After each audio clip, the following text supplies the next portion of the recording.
Beleza, agora que a gente já entendeu, já tem bem a ideia bem fixa na cabeça sobre o que é uma classe na programação, a gente vai aprender a trabalhar com elas agora na prática, beleza? A primeira coisa que a gente tem que aprender é a criar uma classe. No Python, criar uma classe é bem simples. Por exemplo, vamos criar uma classe que represente uma pessoa, por exemplo. A única coisa que a gente tem que fazer é vir cá, digitar a palavra class e colocar o nome da classe. No caso, eu vou colocar o nome da classe pessoa, dois pontos. Lembrando que letra maiúscula, porque, como a gente viu lá na aula de declaração de variáveis lá no início do curso, a gente declara nome de classe com inicial letra maiúscula, beleza? Apenas com isso aqui, a gente já tem uma classe criada. Tudo que vier dentro dessa tabulação de classe pessoa vai estar dentro dessa pessoa, beleza? Mas ela já consegue representar minimamente uma pessoa com isso? Não, né? Falta muita coisa aqui para representar uma pessoa. Para isso, a gente tem mais alguns elementos, como os atributos. Mas para atribuir atributos a uma pessoa no Python, você precisa de um construtor. E para criar um construtor, a gente vem cá e digita def, como se a gente estivesse criando uma função. Vamos colocar aqui underline, underline, dois underline, beleza? Init, underline, underline. A gente passa parênteses, digita a palavra self, padrão, tá? Sempre tem que colocar esse self aqui. E depois dois pontos. Tudo que a gente colocar dentro dessa tabulação do init vai ser executado quando a gente criar, quando a gente instanciar uma pessoa, quando a gente criar um objeto pessoa, beleza? Bom, agora vamos colocar aqui alguns atributos para essa pessoa, como por exemplo, o nome, self-nome, já até colocou aqui. Vamos colocar o nome Maria, beleza? Lembrando sempre que se for declarar um atributo para a pessoa, um self ponto antes do nome do atributo, beleza? Agora vamos criar aqui o self ponto idade, por exemplo. Sei lá, vou colocar que ela tem 25 anos, beleza? Bom, beleza. Agora já está pronto aqui. Como é que a gente vai fazer testar aqui isso agora? E com isso aqui, você já criou uma classe que representa uma pessoa. E essa classe define que a pessoa tem um nome e uma idade, beleza? Se você precisar que esse programa guarde qualquer outro atributo, CPF, telefone, a mais, você pode colocar esses atributos também. Depende do que você for usar. Apesar de você criar uma classe que representa uma pessoa, quando a gente vai fazer um código que usa essa classe, a gente cria ela apenas com os dados que são úteis para o nosso programa. A gente não sai criando 1000 atributos para guardar todos os dados que uma pessoa possa ter. Por exemplo, se eu não vou usar no meu programa o tamanho de braço que a Maria vai ter, por que eu vou declarar esse atributo para ela? Entendeu?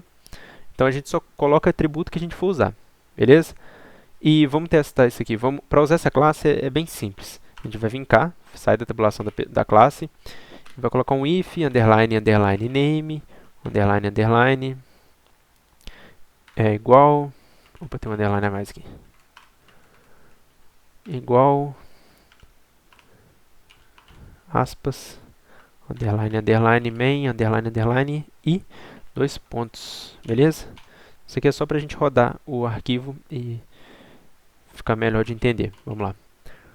Vamos declarar essa pessoa, vamos criar uma pessoa, instanciar um objeto, certo? Primeira coisa, a gente declara o nome dela. Eu vou colocar aqui objeto pessoa, só para testar, beleza? E na frente o que eu coloco? Igual, aí a gente passa só o nome da classe, pessoa, lembrando que tem que ser o mesmo nome da classe, e parênteses. A partir desse momento a gente criou uma pessoa e colocou ela dentro do objeto pessoa, beleza? A gente instanciou pessoa.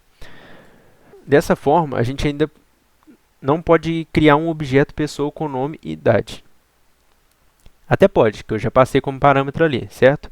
Mas aí vem por padrão. Mas supondo que a gente queira criar uma pessoa e passar os atributos que ela vai receber, em vez de ser padronizado. Supondo que eu queira colocar aqui, vamos passar como parâmetro no construtor, beleza?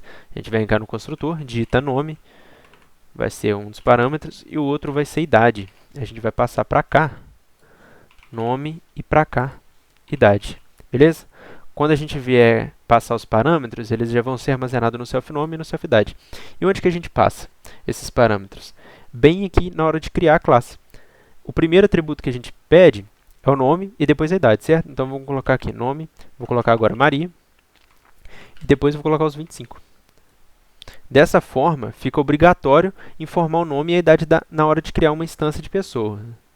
Mas também é possível tornar opcional, definindo um valor padrão, como já vimos em funções anteriormente nas aulas.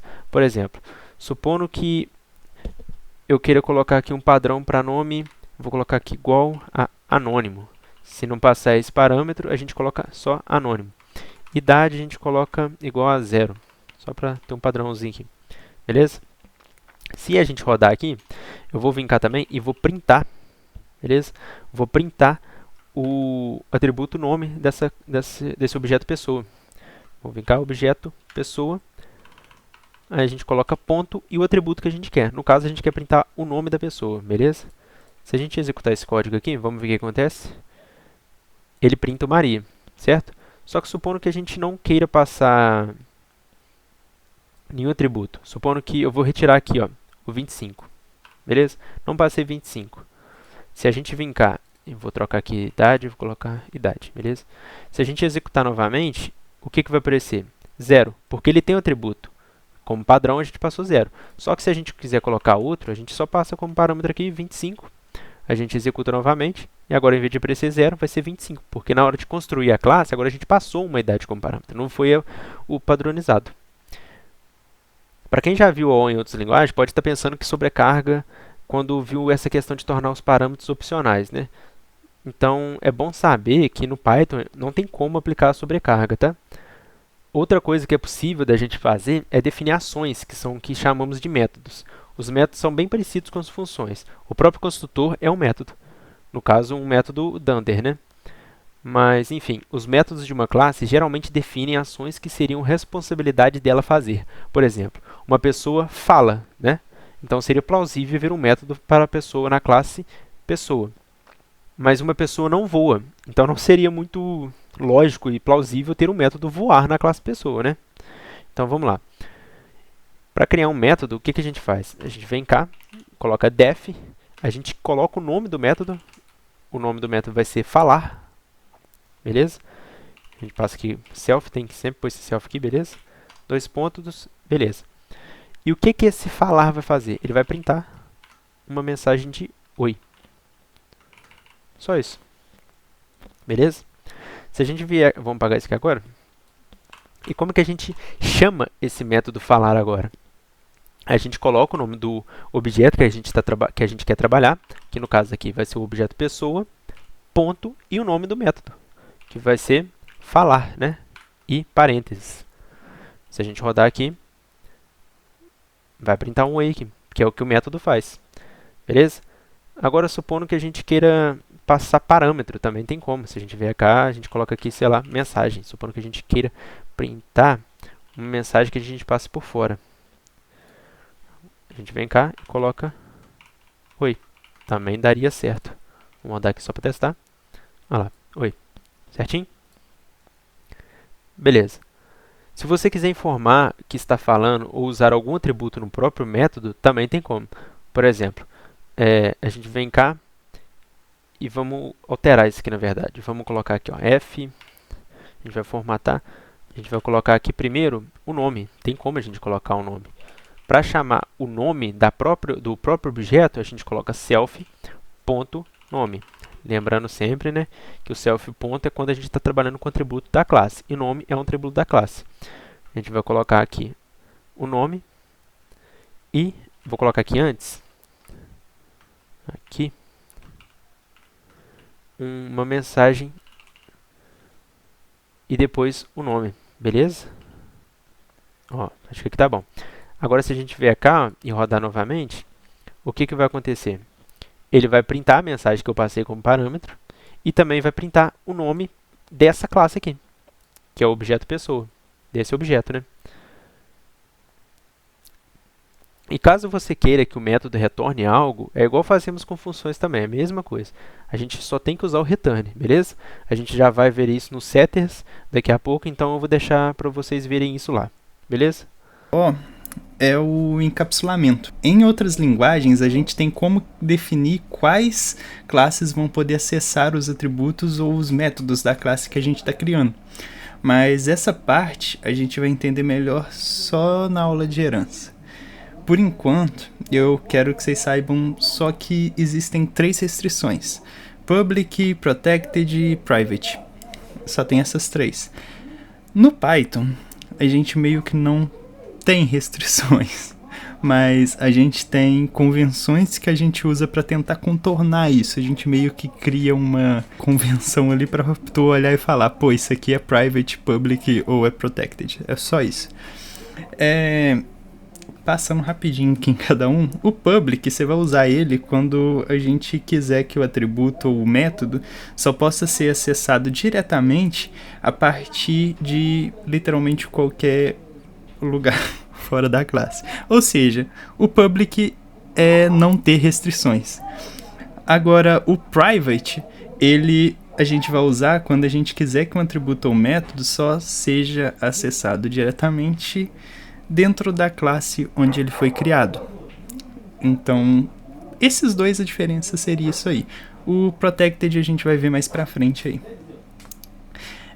Para começar, a gente não deve deixar que alguém altere os atributos diretamente. Então, todos devem ser privados. E para fazer isso no Python, a gente só coloca 2 underline antes do nome do atributo e vai estar tudo ok. Então, por exemplo, se eu colocar aqui, ó, com o nome e aqui com a idade, pronto. Agora, nome e idade já são atributos privados. Caso a gente precisar definir que um método só seja acessado diretamente a partir da classe onde ele foi definido, é só colocar os 2 underlines antes do nome do método também. Então, por exemplo, se o falar aqui fosse para ser privado, você ia colocar aqui também o underline antes dele. Entendeu? Em método, geralmente a gente coloca quando são métodos que a gente vai usar em outros métodos dessa própria classe, entendeu? Mas, ok.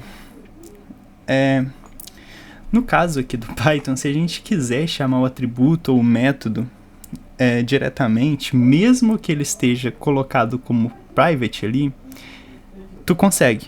Mas se um outro programador mais ou menos experiente vê isso, algum programador que saiba disso no caso, quando ele tentar usar lá fora, ele vai saber que ele está fazendo merda, que ele não deveria estar fazendo isso, que ele não deveria estar tentando usar esse método. Então, quando a gente quer acessar esses atributos, ou quando a gente quer alterar ele, a gente usa um getter ou um setter. Em outras linguagens, a gente tem um padrão de apenas criar tipo o método com um get antes. A gente coloca, por exemplo, get underline falar. Coloquei get underline falar. Seria só isso para ser um getter em outras linguagens. Só que no Python a gente usa os decorators para isso. Então, por exemplo, se eu quisesse fazer um get aqui para nome, para eu pegar o nome, por exemplo, eu colocaria aqui, ó, nome, o nome do atributo, né? 2 pontos e aqui um return self ponto underline nome. Opa, aqui em cima eu esqueci de passar o self. Mas tá, eu colocaria assim, então ele retornaria o nome. Só que no Python tem os decorators para isso. Então você colocaria aqui o property. Com isso aqui, você tem um getter no Python. Em outras linguagens, igual eu falei, você só teria um método, tipo falar aqui que teria um nome diferente. No Python, não. Qual que é a ideia de você usar decorator? A ideia é que você já não precisa mudar a sua forma de tratar os atributos. Por exemplo, antigamente, o que a gente fazia se a gente quisesse chamar um atributo? Você poderia colocar aqui obj pessoa e colocar aqui o nome, não é?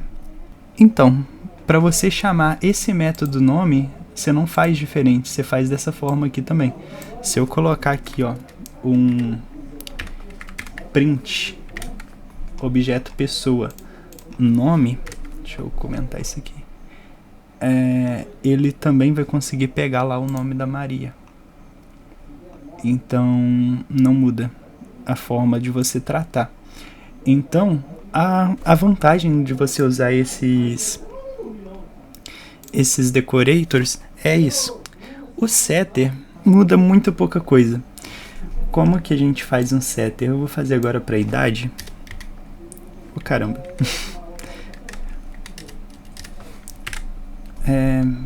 Para idade,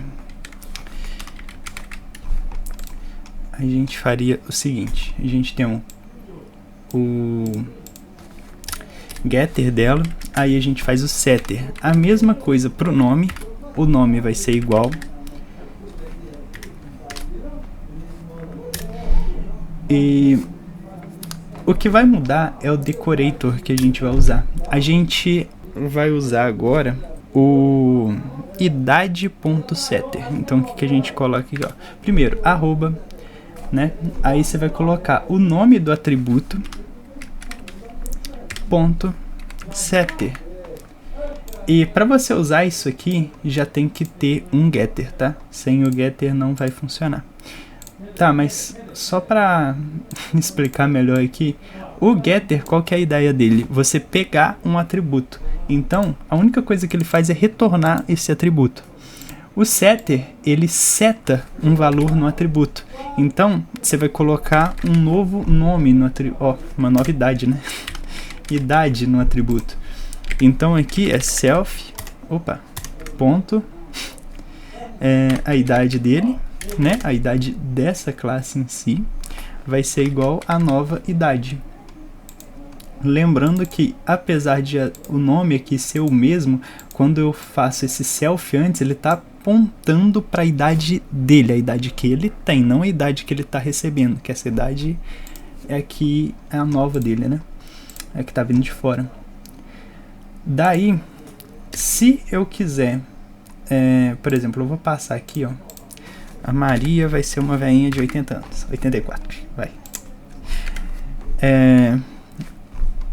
Eu vou printar primeiro a idade dela aqui.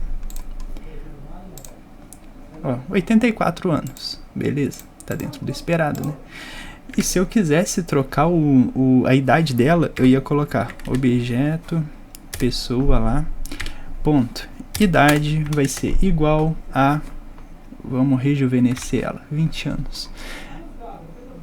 Agora, eita. Aqui, ó. Opa. Esqueci do underline, né? Agora, a Maria tem 20 anos. Já não tem os 84 que eu passei em cima. Ou seja, funciona. Entende? Mas, tipo, deixa bem mais simples do que você ter que passar um parâmetro todo pra idade. Por exemplo, passar aqui chamar uma função. Sei lá, objeto, pessoa, ponto, get, idade. Fica bem mais simples você só colocar um igual ali e fica de uma maneira que a gente já vê em todos os lugares, fica mais padrãozinho também. Caso você se pergunte por que ter todo esse trabalho a mais de encapsular as coisas, por exemplo, colocar aqui private, não poder acessar de fora, ter que criar um setter para isso, ter que criar um getter.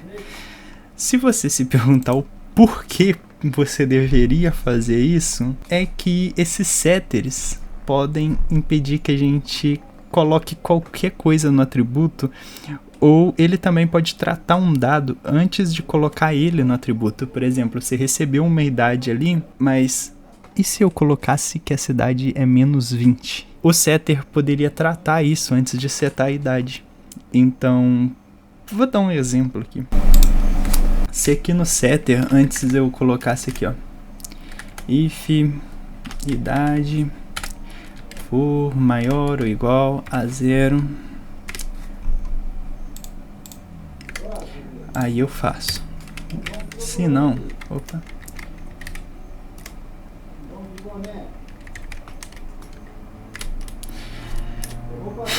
eu vou printar, sei lá, idade inválida. Se eu colocar 20 aqui, ok, Beleza? Foi, né? Se eu colocar sei lá, menos 49, idade inválida, e não alterou, ó, deixou a mesma idade que eu tinha setado de início. Então, é bem útil isso. Aqui é um caso bem besta, mas num caso real, num caso em que você realmente precisar disso aqui, isso pode salvar a sua vida de muitos bugs. E com o getter é o mesmo. Você pode tratar um dado antes de retornar. Por exemplo, vai que você tem uma classe timer que tem um atributo que guarda o tempo em milissegundos e por algum motivo você quer que quando alguém acesse esse atributo ele seja retornado em segundos. Você pode tratar isso lá no getter antes de mandar de volta para quem estiver pedindo esse dado, entendeu? Então as aplicações vão depender muito do seu caso. E é útil. Mas é isso.